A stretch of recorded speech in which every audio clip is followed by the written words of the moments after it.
Hello, I'm David Canzeri from Atlanta, Georgia, and we're in New Orleans at the American College of Cardiology Scientific Sessions. With me are Bob Harrington from Durham, North Carolina, and Laura Mori from Boston, Massachusetts, two longstanding colleagues and clinical trialists and interventional cardiologists.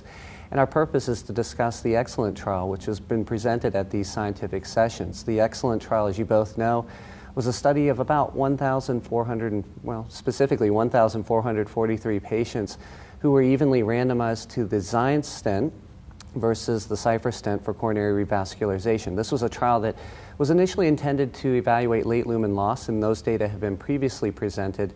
But the investigators took this study one step further, and by secondary randomization, they compared 6 months versus 12 months of dual antiplatelet therapy. Today in the investigation, the report is that there are no real differences between the outcomes at 6 and 12 months, whether patients were taking more what we might call abbreviated versus longer-term antiplatelet therapy, and evaluating an outcome of target vessel failure, and then secondary attention to outcomes like stent thrombosis. Bob, are findings like this, understanding no differences between 6 and 12 months, something like this directive of clinical practice? Well, let me be very careful as I answer this. When I hear somebody say there's no difference, I always remind them that the failure to see a difference is not the same as there being no difference. Yeah. And this was an interesting question, clearly an important question to ask the more abbreviated term of therapy versus the longer. But I would be cautious as to whether or not we should automatically change practice here, because the size of the trial is limited, and it does suffer from the problem of being underpowered for a comparison of non-inferiority that would include pretty tight margins, the kind of thing I think we'll get to with Laura's trial that we would feel more comfortable with.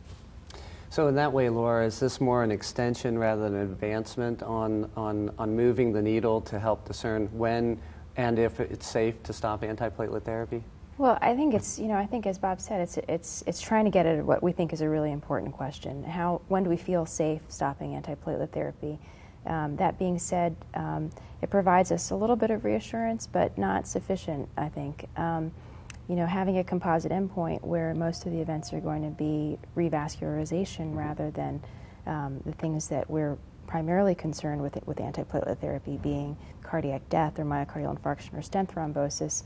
It's a practical decision when you have a smaller trial, but it doesn't tell us, are we preventing stent thrombosis or are we preventing myocardial events that happen outside the stented segment? I think that there are questions on both ends of the spectrum. Can we shorten therapy or can we lengthen therapy? Or do we need to lengthen therapy? And to that point, Laura, one of the other issues is probably, I think we would agree in clinical practice, it's not, is there some predetermined date that we should stop thenopyridine therapy, but when is it safe to do so, right? Mm-hmm. Sure. And so to that point, Bob, we know that we have a guideline recommendations of 12 months, and in some ways that was derived from the FDA panel meeting of understanding of concerns of very late stent thrombosis based on pharmacologic trials of extended therapy. But where is the science here between 6, 12, and 18 months or whatever? What are the appropriate durations you feel we should be studying? It's a tough question. The guidelines have been written in a way to reflect what I'll call is the lesser quality of the evidence. And we have no randomized clinical trial data that says we should go for some specified period of time. As you rightly point out, the main reason we started having extended periods of dual antiplatelet therapy in the DES setting was because that's what we did in the studies of DES. Then we had the observational data which suggested that there was this accumulation of late stent thrombosis, and it appeared that that was mitigated some or less amongst the groups of patients who had taken longer-term therapy. But none of that is a direct randomized comparison. Laura's running the first trial that's really asking the question, how long should we go? The guidelines use the evidence that's available. I think we give in the guidelines, I'll call a weaker recommendation, and give some credence to the individual practitioner to say, is this patient tolerating antithrombotic therapy? Have they had bleeding events? Can they continue to take it? Do they have other reasons to want to take it, i.e. do they have multivessel coronary disease and diabetes? A lot of things come into play about when you decide to stop that therapy. And to that point then, Bob, recognizing that there's a need to study this, do you feel like there's a level, one thing about the EXCELLENT trial we can agree is that it's fairly consistent with most observational data, not suggesting that dual antiplatelet therapy is reducing the risks of very late stent thrombosis. In fact, in some of the trials, Laura, that you've been part of as well, we're seeing at least half of the patients experiencing stent thrombosis very late after the first year on dual antiplatelet therapy too. And so your trial that we'll come to in a moment will really help identify this. But you would agree then, Bob, that we're at a level of equipoise to study this issue? Oh, I've believed since Barcelona 2006 we're in a level of equipoise that we should be studying this. I mean, what's astonished me is that we're all these years later and we still don't know the answer. I mean, we're still talking about it. And so we have a responsibility, I think, to contribute patients to these trials as well, because the common practice, Laura, from your observations probably is, well, you're on it, you're doing fine, just go ahead and stay on it. And that's probably not the best practice as well. Right. There's incredible variation in practice. I mean, not just across different countries of how long it's prescribed, but even within the United States, even across different practice groups within the same city, you see tremendous variation. And I think what we're seeing in the interventional community is there's a greater and greater understanding and comfort with the risks and how they vary over time. So, for example, we know that the highest risk of stent thrombosis is within the first 30 days. We also know that that the risk of stent thrombosis diminishes with time.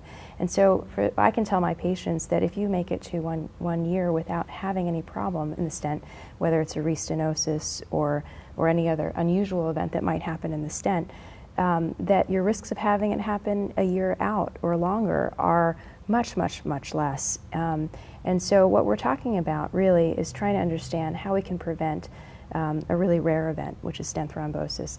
It's very possible, as you mentioned, that the rates of stent thrombosis beyond a year are going to be quite low, regardless of what kind of stent you get. And that's one of the reasons that in the study that we're doing, where we're randomizing patients who receive a stent to either continue medications beyond a year, thienopyridine beyond a year, or take a placebo.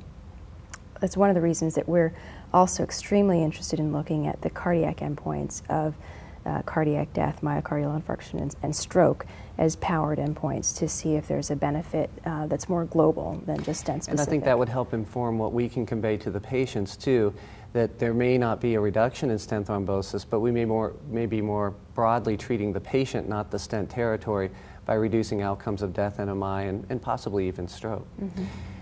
Yeah, I was going to say that I think that last point, David, is a really important one. This particular trial, 6 versus 12 months, that may be really important. I mean, we were talking off camera that if you have a patient who has to have their hip replaced and you want to put in a stent for, obstructive disease, and you want to put in a DES, well, do you have to tell them they have to wait a year to get their hip replaced? Waiting 6 months is a lot more palatable if you have bad hip pain. So these may be the kind of results that we find ultimately very useful. But the more long-term question is if you have multivessel coronary disease or multivascular bed disease, might you be benefiting not from the stent thrombosis reduction, but the more global reduction in MI, death, stroke, et cetera? Two last questions is during the session we've actually seen a fairly good amount of new drug-eluting stent data. Maybe we call them next generation or near generation drug-eluting stents, but one of the issues is that we're seeing with zotorolimus, everolimus-eluting stents, composite one-year event rates on the order of 3 to 3.5%. We're seeing stent thrombosis rates of 0.1 and 0.4% in fairly broad patient populations, and these are the lowest event rates that we've ever observed. Laura, might the duration of dual antiplatelet therapy differ according to the stent type? Gosh, it's going to be very hard to distinguish that for sure. I think there's only one trial so far that's up and coming, I think, that may give us some answer to that. Of course, it's looking at the zotorolimus-eluting stent versus the sirolimus-eluting stent, and that's the PROTECT trial, which To run a trial like that, you need a really large sample size to look at differences in stent thrombosis rates, and that's an 8,800 patient study that over the course of the next year we should see the study results. And Bob, I'll share the same question with you, but on the pharmaceutical end, might the rates of very late stent thrombosis differ depending on a different type of P2Y12 inhibitor as we perhaps see more coming to the United States? Absolutely, and one of the challenges that this poses is how do we get enough information around different patients, different technology, different drugs? And my view is that the kind of trials that we're doing now are going to be inadequate to help us answer some of those questions. If you're talking about event rates that have a yearly incidence of 1–2%, you're telling yourself that what we need to do is have clinical trials which are exponential in size.